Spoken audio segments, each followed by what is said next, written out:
I finally got my bike back from the shop after almost a month, and it wasn't cheap, but was it worth it? Stick around and find out.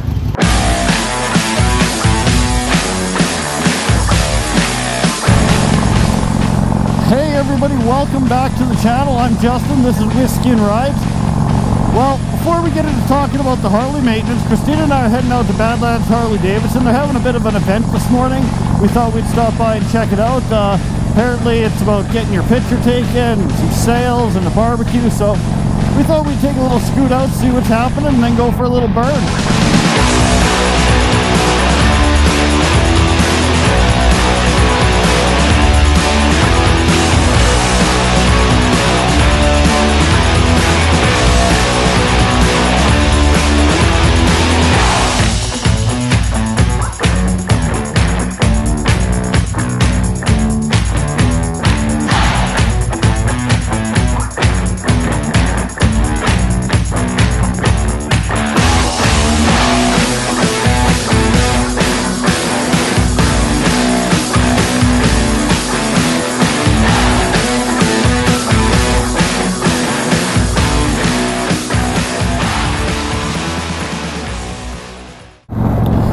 Well, that was a hell of a good time at the dealership for a Saturday morning.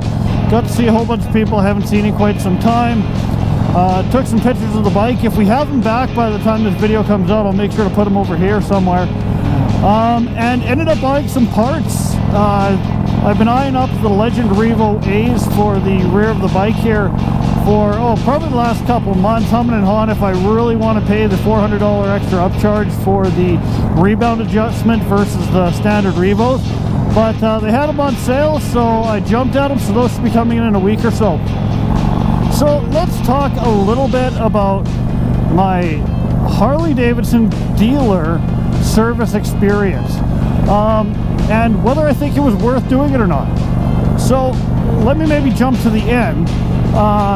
I got this service done. By the time all was said and done, my bike was in the shop for just about a month, and it cost me just a shy over 2,000 Canadian dollars. So right off the hop, a fair chunk of money for a bunch of stuff that a lot of times I would have just done myself. Probably would have saved a pile of money, especially on the labor. But let me be really clear on this before anybody gets shitty in the comments about real bikers do their own maintenance. I've done my own maintenance for years, but I'm not a mechanic, and I'm not going to see, and I'm not going to know some of the things that an actual mechanic does know or is going to see. And I think there's a lot of value in getting that done. So anyway, when I went into the dealership, what I let them know was the bike was coming up on about 100,000 kilometers, and that I wanted to do a big service, go over the bike front to back. So we looked in the manual. It looked like the big service for this bike, which is a 2006 Street Glide, was I think a 55,000 kilometer service. And so what they were going to do with that was the 3-hole oil change, so the primary, the engine, and the transmission. And then of course we were going to also do the fork oil. It hadn't been done forever. We were also going to do the brake fluid and make sure that got done. Inspect the head bolt, full inspection front to back, and lube all the cables, make sure the clutch is adjusted properly, the throttle's adjusted properly, all the basic stuff. I also knew there was a couple other things that were going to have to get done. One, my battery had shit the bed over the winter, or more correctly, my battery tender had shit the bed over the winter, and found out my battery was frozen just before I was going to take it over to the dealership. So I just asked them to go ahead and do that. I know I probably paid too much for the battery, and certainly paying labor to install a battery is something I normally wouldn't do, but got them to take care of that. I knew there was some front brake issues. I wasn't 100% sure what it was going to be. I had a sneaky suspicion that one of my rotors was beginning to warp, and it turns out it was, so they replaced the rotor. They replaced the master cylinder. There's some concerns about it. It was kind of marginal, but I told them to go ahead and do that. And they also ended up replacing my front brake line, or one of them, I guess, anyway. When I changed the handlebars last year, I didn't change the brake line to the proper size line, so it was a little bit long and kind of S-ed through the fairing. Wasn't ideal, so I said, you know what, let's go ahead and get that done while they've got everything torn apart anyway. There was also a couple other little things that they found that I didn't mention to them, but I was really curious as to how detailed they were actually going to go through the bike. One of those was that one of my exhaust hangers was actually a little bit loose, and I was just going to throw a wrench on it. I noticed it while I was getting the bike ready to take over. It wasn't going to fall off or anything, so I thought, you know what, I'm just going to leave it, see if they actually find that. And sure enough, they did. I got the bike back and it was taken care of. So, all in all, they did a tremendous amount of work. The majority of the cost actually ended up being related to the brake work. There were some expensive parts there. I think the rotor was about $220, $250. The master cylinder was around that $200 mark. The brake line was, I think, $120. So, you know, we're almost $600 in parts right there just for the front brake. Labor, surprisingly, wasn't insane. Their labor rate, I believe, is $120 or $130 an hour. I'll have to look back on the invoice.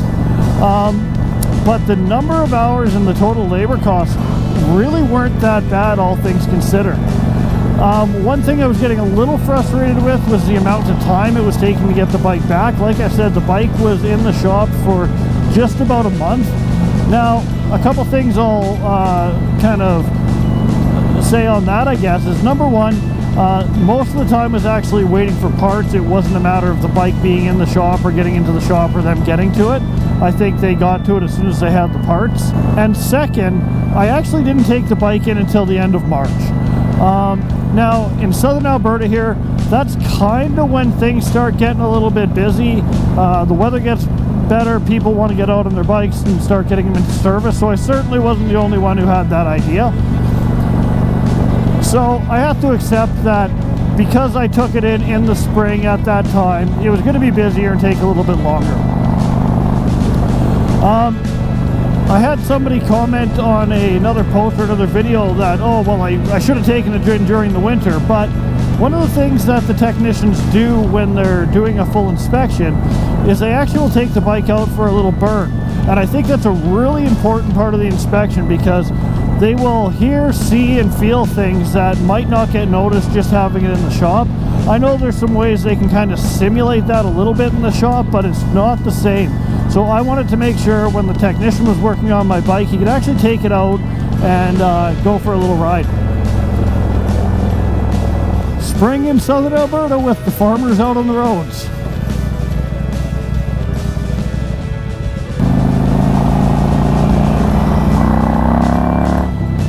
There goes the wife. She's out on her little Sportster today. Finally getting to put some miles on that thing, and she's absolutely loving it. So anyway, let's get back to my point. Was it worth $2,200 Canadian and a month of time in the shop to get my bike looked at a Harley Davidson? Would I do it again? Short answer, yes, I think it was absolutely worth it. Just having the peace of mind that somebody who truly knows what they're doing has went through the bike front to back and made all the little adjustments, did all the little finicky stuff that I may or may not have done is really comforting, knowing that I'm going to be putting on a pile of miles and I got a couple big road trips planned this year. On a more, I guess, objective side of that, I'll tell you, those small adjustments really did improve the ride and the feel of the bike. Of course, the front brake work took care of the little shimmy I was having in the front end. The forks feel amazing. Just changing that fork oil out, I don't know the last time it was done, but the front end really just feels more stable, absorbs the little bumps in the road a whole lot better, and in the corners, it's really night and day. And yeah, overall, I'm a very happy customer. They treated me very well. They kept me informed of what was going on. Didn't do any work without checking in on me, so I have to give this dealership top grades. Badlands Harley Davidson has always treated me good in the past. They recently, in the last year or so, changed ownership, so that can always be a little a little iffy. You don't know who's coming in versus who's been there for, you know, the last 20-25 years. But I think they're doing a great job. The techs did great work. The bike came back clean and everything was done that should have been done. So I'm very, very happy.